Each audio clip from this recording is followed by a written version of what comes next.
आज आमच्या गावचे होते आंबील. नमस्कार, मी ब्लॉगर आप्पा. तर आज सकाळ सकाळ आपलं उठून पहिलं काम होतं राहिलेलं ड्रेसिंग करून घ्यायची. तर सकाळ सकाळ उठून जाऊन आपण राहिलेलं 7 पंप ओतून घेतलं.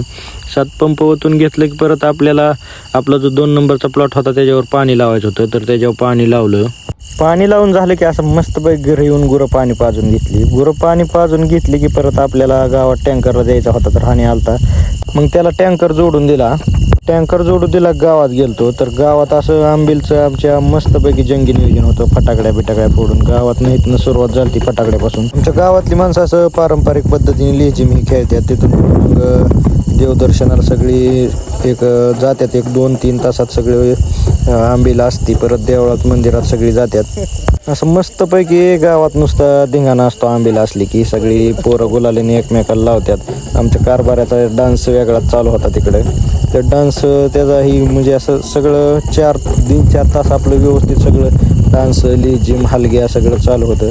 तिथून पुढं मग सगळी जातात मंदिरात गेल्यावर पहिल्यांदा तर देवाला सगळं निवद आणि आंबील दाखवायची असते. आंबील दाखवून मग सगळेजण एकमेकाला असे आंबील देतात प्यायला.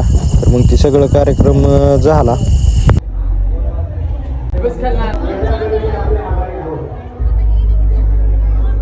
तिथून पुढं मग आमच्या गावातल्या मंदिरात दोन्ही देवाच्या आरत्या होत्यात. आरत्या झाल्या की परत मग सगळी आपापल्या घरी जातात.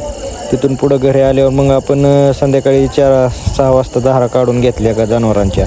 धारा काढून झाल्या की परत आपल्याला जो आपला भुईमुग होता राहिलेला 8-10 वळी तर भिजवायला जायचं होतं. ते भिजवायसाठी गेलतो. ती वळी भिजवून चालूच केल्या. परत आपल्याला भिजवत आपला जो 2 नंबरचा प्लॉट होता त्याच्यावर आपल्याला आज युरिया, पोटॅश आणि गोमूत्र सोडायचं होतं. तर मग रानात जाऊन बॅलर घेऊन गेलो. तिथून सगळं कालवून त्या 2 नंबरच्या प्लॉटला सोडून दिलं.